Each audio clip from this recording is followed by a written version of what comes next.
Barry had never been one to look over his shoulder.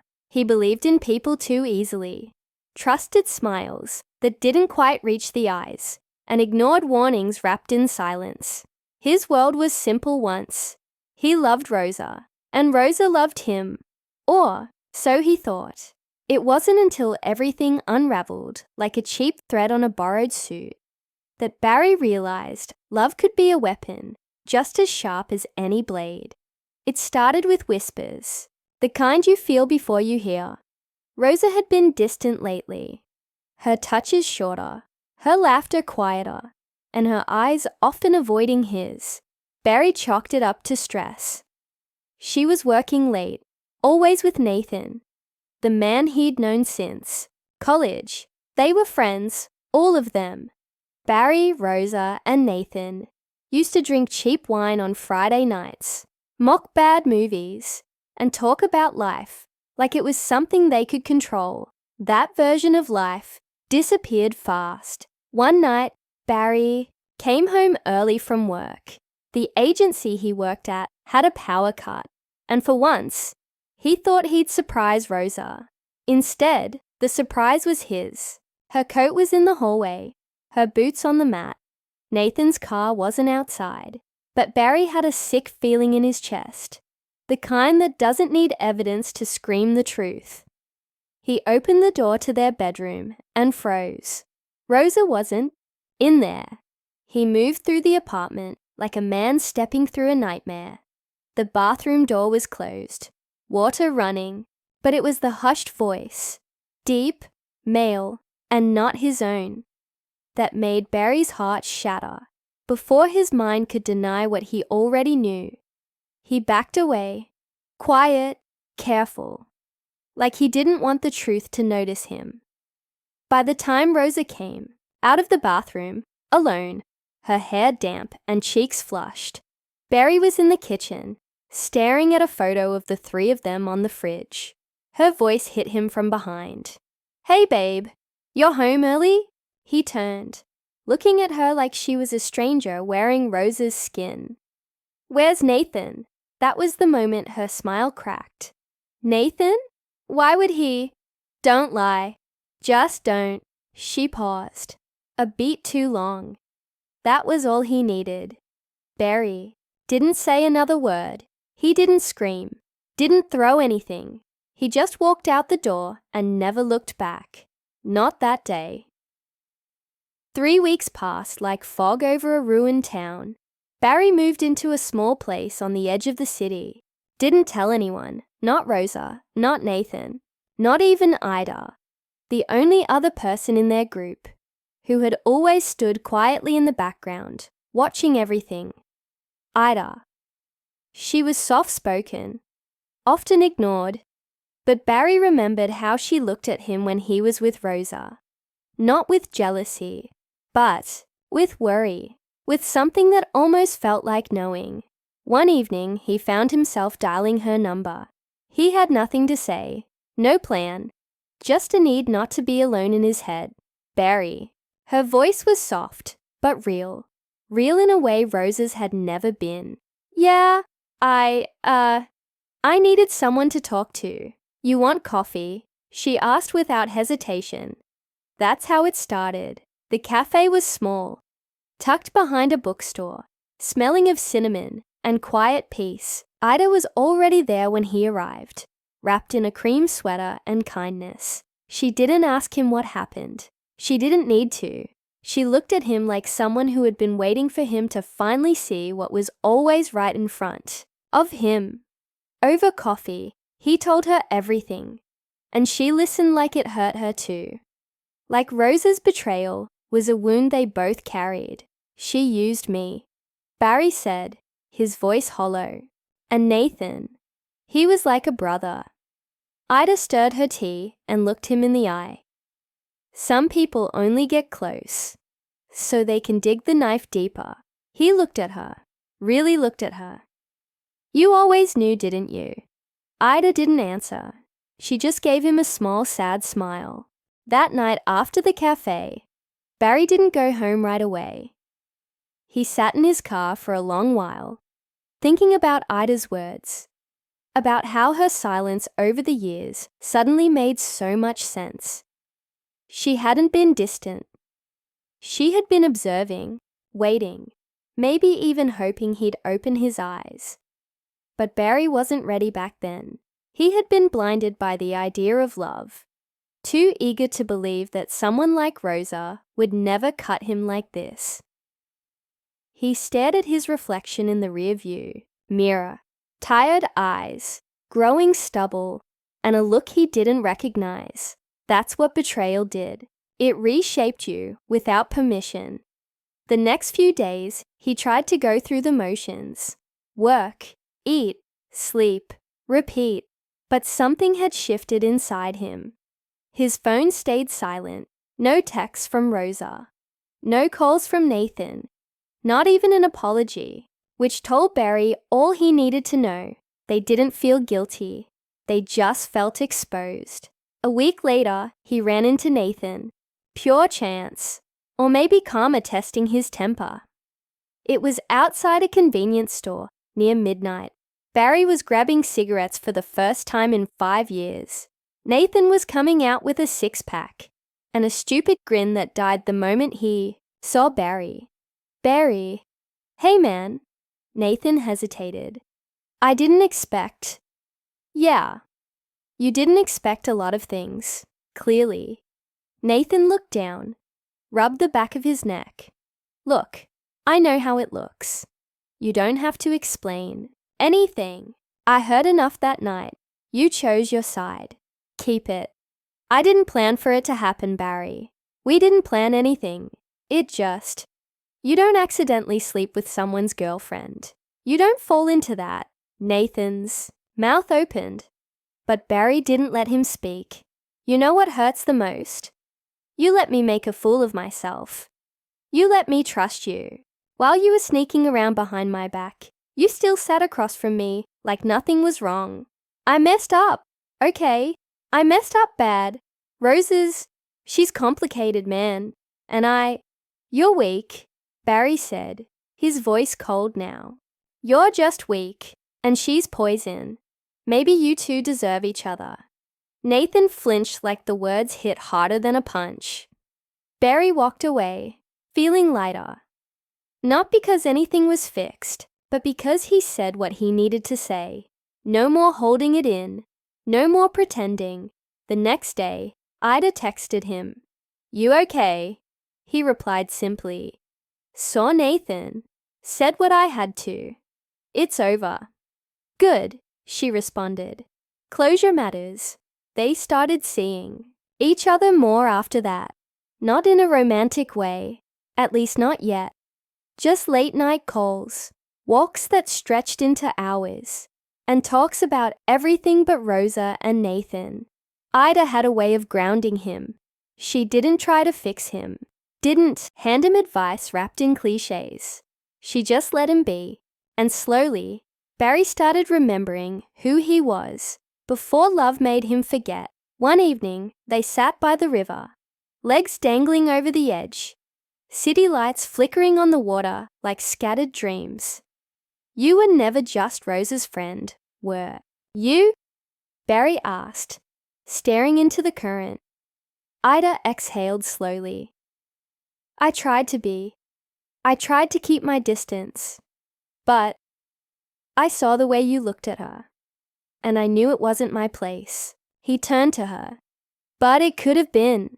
Ida didn't look at him. Yeah, it could have. The silence between them wasn't awkward. It was full, heavy with years of unspoken things. I wish I'd noticed you back then, Barry said, quietly.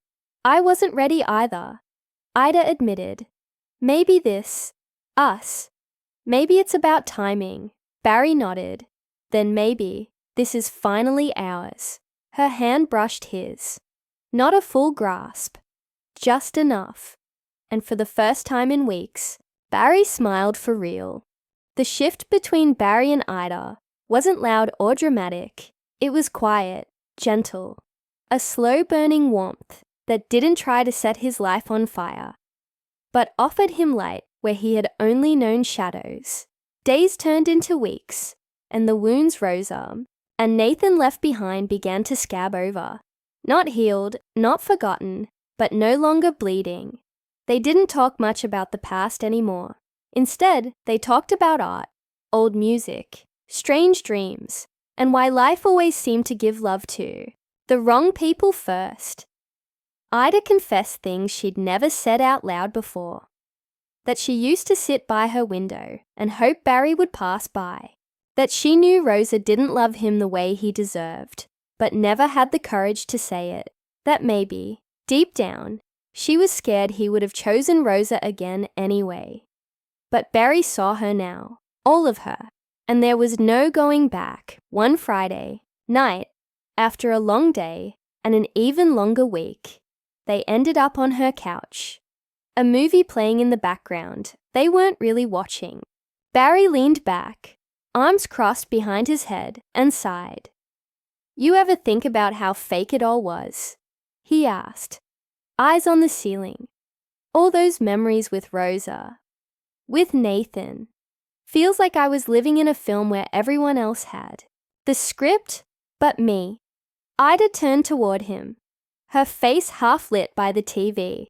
"Not all of it was fake. You were real. That's what made it hurt. You gave real love to people who didn't deserve it." He looked at her, really looked. "And you think you do?" "I don't know," she whispered, "but I wouldn't waste it." Barry reached for her hand this time, not hesitantly, not out of confusion, but with certainty. "I'm tired of wasting pieces of myself." For a long moment, she didn't say anything. Then she moved closer, resting her head on his shoulder. It was the kind of silence people pay therapists to find, but peace is never permanent. 2 days later, Barry received a message from Rosa. Just one sentence. "Can we talk?" He stared at it for a long time. Part of him wanted to ignore it. Another part, the curious and still wounded one, needed to see her.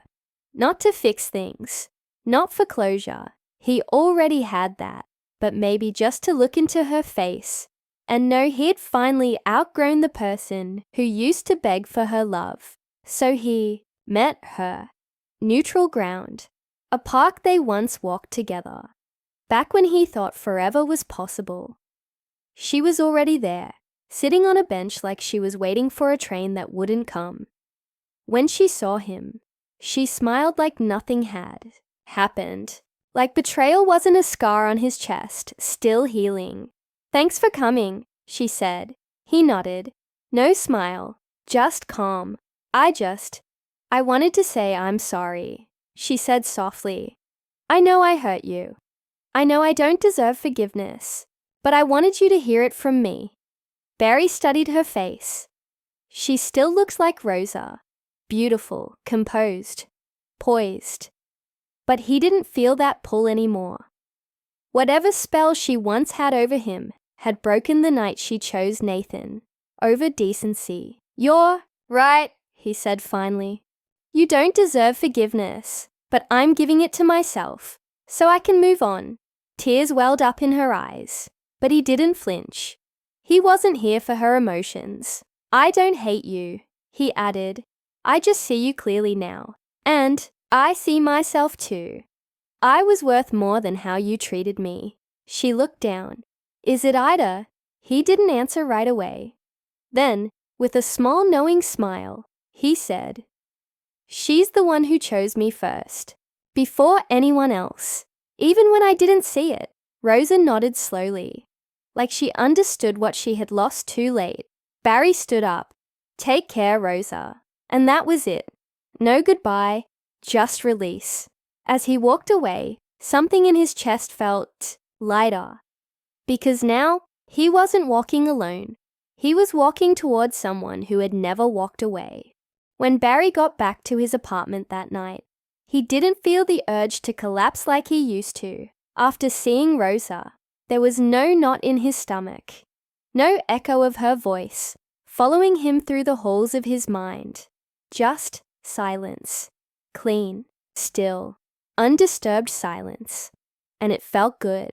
He took a shower, changed into a worn t-shirt, and sat by the window with a glass of water, thinking about everything that had led him here. Not to the heartbreak. That part he knew all too well, but to this peace that felt unfamiliar, yet deserved. His phone buzzed, and he reached for it expecting something dull. Spam. A weather alert.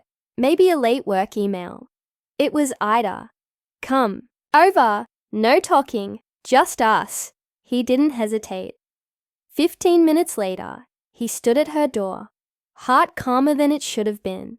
She opened it before he knocked, like she'd been waiting, and her eyes told him everything. She knew. Somehow, she knew he had finally put Rosa behind him. They didn't speak at first. She just pulled him in, her arms slipping around his waist like they'd done it 100 times. He held her back, forehead resting against hers. Both of them, breathing the same air, sharing the same silence. Eventually she stepped back. Want tea? Yeah, Barry said, smiling softly. But only if it's that weird lavender one you keep pretending tastes good. She grinned. It grows on you. They moved into the kitchen, and Barry leaned against the counter while Ida prepared the tea. The rhythm of her movements was comforting. Pour, stir, glance, smile. He could watch her for hours. You seem different, she said, handing him a cup. I am, he replied. I told her goodbye. Ida's expression didn't change, but something in her eyes flickered. Did it help? It didn't fix what happened, Barry said, but it helped me see what didn't. She tilted her head. Like what? Like how I kept chasing people who wouldn't chase me back. Like how I kept ignoring the one person who always made me feel seen. Her cheeks colored, and she looked down at her tea. Ida, he said, stepping closer. You were always the one. I just never saw it because I was too busy trying to prove I was worth something to people who didn't even value themselves. She looked up at him, eyes shimmering. I never needed you to prove anything, Barry. I just needed you to want me. I do, he said, voice barely above a whisper. The space between them disappeared. This kiss was nothing like the ones he'd shared with Rosa. There was no desperation, no need to hold on too tight, just warmth, honesty, and years of quiet waiting, finally breaking into something real. Later, they sat curled up on her couch, feet tangled, a record playing softly in the background. It was quiet again, but it was a new kind of quiet, one that didn't need to be filled. You think we're crazy for starting something out of all this mess? Barry asked. I think the best things come after the worst, she said, because only then do you know what they're really worth. He nodded. I used to think love was fire, loud, wild, dangerous. But with you, it's more like coming home. Ida smiled and rested her head on his chest. You're finally where you belong, Barry. And this time, he believed it. The days that followed felt unreal to Barry, not in the way a dream feels, soft and fading, but in how simple everything suddenly became. There was no more pretending, no weight dragging behind every conversation. Life with Ida was unfiltered. She didn't ask him to be more, didn't expect him to bury his hurt under jokes or force smiles. She saw his bruises and never once looked away. They spent their mornings in quiet routines. She liked to read before breakfast, legs curled up, on the armchair with a chipped coffee mug in hand. He liked to watch her, even if he pretended to be checking the news. Sometimes she'd read a line out loud, something poetic, strange, or too real, and they'd sit with it in silence, like it meant something personal. Maybe it always did. But even peace comes with its own kind of fear. One afternoon, Barry found himself pacing. Ida had gone out to run errands, and he couldn't stop his mind from drifting. What if this was too good? What if his broken pieces were just sharp enough to cut into her? What if she woke up one day and realized he was too tired, Too guarded, too far gone. He didn't hear the knock at first. It was loud, impatient. When he opened the door, Nathan was standing there, unshaven and a mess, looking like guilt, and Whiskey had been fighting for control of his life. "I just need 5 minutes," Nathan said. "Please." Barry stepped outside and closed the door. Behind him, "What do you want?" he asked flatly. Nathan ran a hand through his hair, eyes bloodshot. "I messed up, Barry. I know that. I'm not here to fix anything. I needed to tell you that she left." Barry raised an eyebrow. "Rosa?" Nathan nodded, laughing bitterly. "Yeah, said she couldn't look at me without seeing what we did to you. Said I was never what she really wanted." A long pause stretched between them. Barry didn't feel joy or vengeance, just pity. "I guess you thought I'd care," he said. "I thought maybe you'd understand what it's like when someone chooses you for the wrong reasons." Barry's jaw tightened. "No, I know what it's like when someone chooses you for the right ones, and it doesn't feel anything like this." Nathan's shoulders slumped. "She used both of us." Barry gave a small, sharp nod.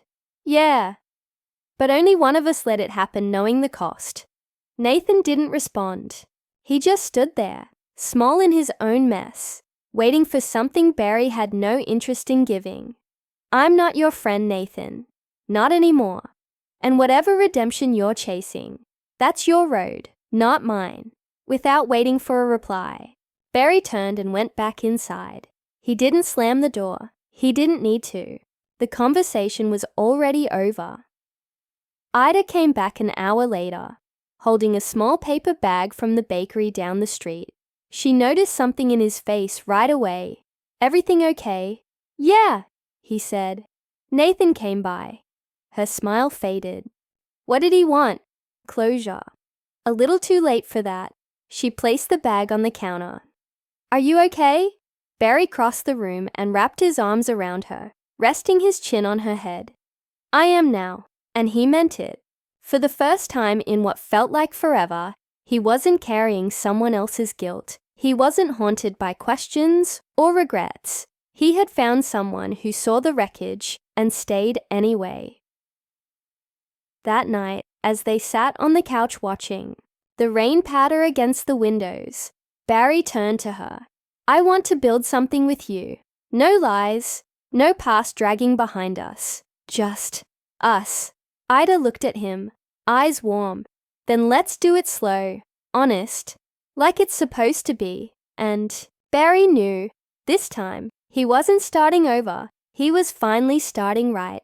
Autumn crept in slowly, painting the trees outside Ida's window in burnt orange and fading gold.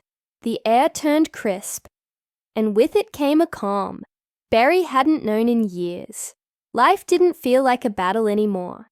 It felt like recovery, like breathing again after being underwater too long. Barry had started spending most nights at Ida's place, unofficially moved in without either of them saying it out loud. His toothbrush sat beside hers. His books, once boxed in storage, lined a shelf she cleared for him. And still, it never felt like too much too soon. It felt earned, but healing, he learned, didn't mean forgetting. One Saturday, while organizing an old drawer Ida rarely opened, Barry came across a box. Nothing fancy, just cardboard and tape, but it was heavy.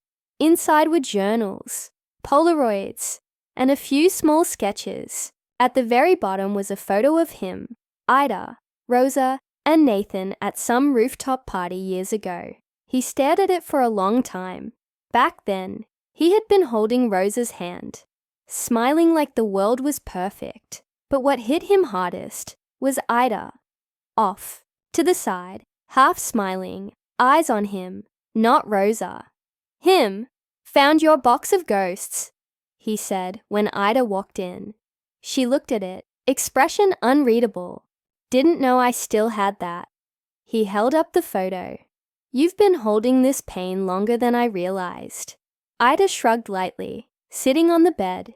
It was never really about pain. It was just waiting. I guess I needed proof I wasn't crazy for feeling what I felt. Barry sat beside her. You weren't. And I'm sorry it took me so long to see it. You didn't owe me anything, she said. You were in love. I was in denial. He corrected. There's a difference. They sat with that.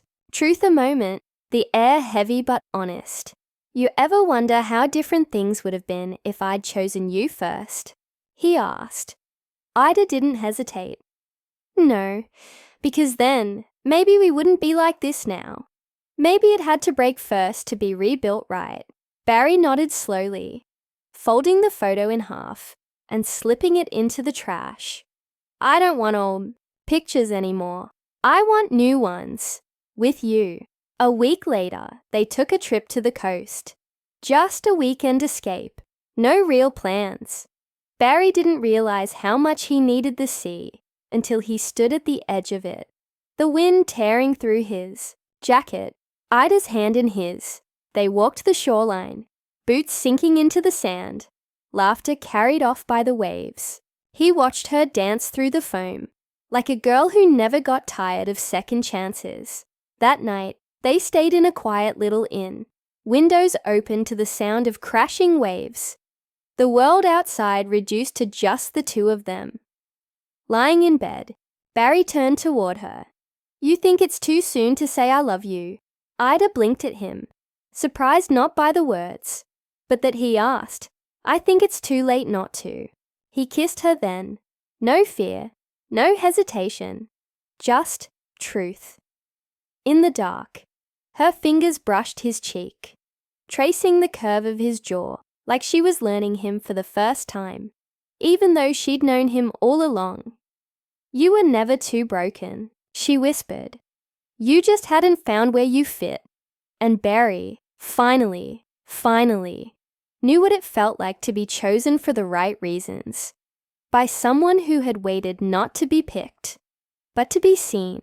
The return from the coast didn't feel like coming back to real life. It felt like stepping into a new one. Barry had always thought healing would be this dramatic, cathartic explosion, but it wasn't. It was quiet, steady, like rainfall on rooftops, like Ida's presence beside him, consistent and unshaken, even when the past tried to crawl back. They didn't talk about Rosa or Nathan anymore. That chapter was closed. Not ripped out, not erased, but folded away like an old letter you no longer needed to read. What mattered now was what they were building. It wasn't flashy. It didn't come with fireworks or declarations. It came with dishes washed side by side, inside jokes whispered in the dark, long walks that turned into longer talks. One chilly evening, Barry brought over a small canvas and a few paints he hadn't touched since college. I didn't know you painted, Ida said, raising an eyebrow. I forgot I did, he admitted. Thought maybe I'd try again. Thought maybe this time I wouldn't be painting to escape. She brought him tea and curled up nearby as he worked. He didn't try to make anything beautiful, just shapes, color, movement, a mess that somehow made sense. Ida didn't ask what it meant. She just watched like it mattered anyway. When he was done, he looked at her. You're my quiet. What does that mean? She asked with a soft smile. It means when everything else is too loud, too broken, you're where I can finally think. Ida leaned over, kissed him slow. Then don't go looking for noise again. And he didn't. One afternoon, a package arrived for Barry. No name on the outside, no return address. Inside was a single envelope and a small item wrapped in a napkin. He opened it cautiously. The item was a keychain, one Rosa had bought him years ago when they took a trip to New Orleans. A tiny rusted trumpet. The letter was short. You won't respond, and I understand that. I'm not writing for forgiveness. I'm writing to say, I hope you found peace. Real peace. The kind I never gave you. I never knew how to love someone without breaking them. I hope Ida does. Barry folded the note, not out of sentiment, but finality. He tossed it and the keychain into the trash. Washed his hands like the past had left something on them he didn't want to carry anymore. That night, he told Ida about the letter. Not in detail, just enough. She still doesn't get it, he said. Love isn't what you give when it's convenient. It's what you choose, even when it's hard. Ida tucked her legs under her on the couch. It's what you build, Barry, not what you borrow. The next morning, Barry walked into the city's art center and signed up to teach a weekend class, something he never thought he'd do again. He wanted to pass something on. Not bitterness, not regret, just art. Creation, expression without shame. Later that week, he and Ida hosted a small dinner for a few friends. Nothing fancy, just laughter, music, and wine that didn't need a special occasion. As the night winded down and guests left one by one, Barry caught Ida washing dishes with her back to him. Humming a song she didn't know he could hear, he walked up behind her, wrapped his arms around her waist, and whispered, "Marry me." She froze, hands still under the running water. He kissed her shoulder. No pressure, just, "When you're ready, if you ever want that." She turned slowly, eyes searching, his like she was reading a new page in a book she'd already memorized. "You're serious?" "I've never been more." Ida smiled, tears blinking into her lashes. "Then yes, but not because I've waited. Because I choose you. Now. Every day." Barry held her close, the kitchen light flickering above them like it was celebrating quietly. He didn't feel like a man who'd been broken anymore. He felt like a man who'd been rebuilt. Winter came in slow that year. Not with storms or snowdrifts, but with soft skies and sharp air that bit gently at your cheeks. The city felt quieter, calmer. Maybe because Barry was calmer too. The old noise in his head, the guilt, the anger, the need to understand why, had all gone quiet. All that remained was the life he was living now and the woman who made it feel like home. The wedding wasn't a spectacle. It wasn't a show meant for photos or applause. It was just them, Barry and Ida, in a small garden behind the local art museum. A few friends stood around them in coats, sipping hot cider, smiling through the cold. No suits, no gowns, just warmth and sincerity. Ida wore a cream-colored dress that swayed in the breeze like it belonged to the wind. Barry wore a dark sweater, the one she liked best on him, and a ring in his pocket that had waited longer than either of them realized. When the time came, he didn't speak from a piece of paper. He looked into her eyes and just spoke. I knew what love was. I thought it had to be intense and complicated and painful to mean something. But with you, it's just peace. It's stillness. It's coming home and knowing everything is finally okay. Ida blinked tears, but smiled anyway. I loved you before you knew I was there. But I'm glad you took your time. Because now I get all of you, and not the pieces someone else left behind. When they kissed, it wasn't dramatic. It was quiet, certain. The kind of kiss that doesn't say, finally, but always. That night, they walked through the empty museum halls, hand in hand, just the two of them. Barry had pulled some strings with his old design contacts and arranged a private night there. Every painting felt like theirs. Every echo of their footsteps. A quiet applause from the past. He stopped in front of one abstract piece. Deep reds, rough textures, wild lines that looked chaotic at first glance. This used to be how I felt inside, he said. All of this, messy, loud, angry. Ida leaned on his shoulder. And now, he pointed to a small canvas nearby. Just soft grays, a white streak, and the faintest hint of blue in the corner.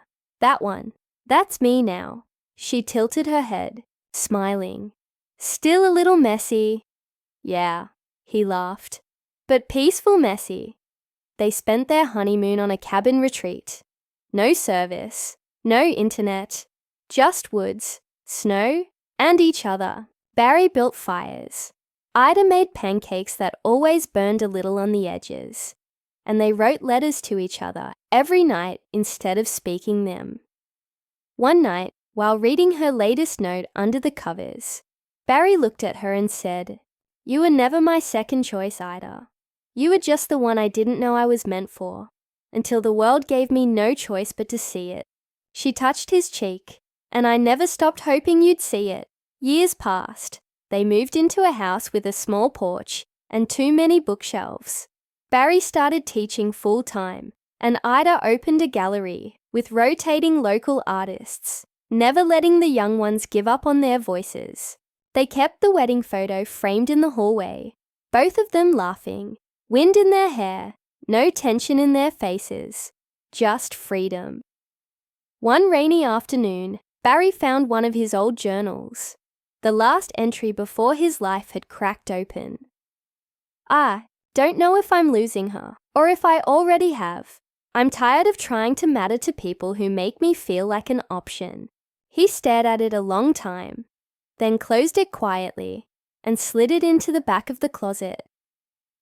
That man still lived somewhere inside him, but he no longer owned the story, because Barry had been betrayed, and then he had been chosen by the one who saw him first and never looked away. The end.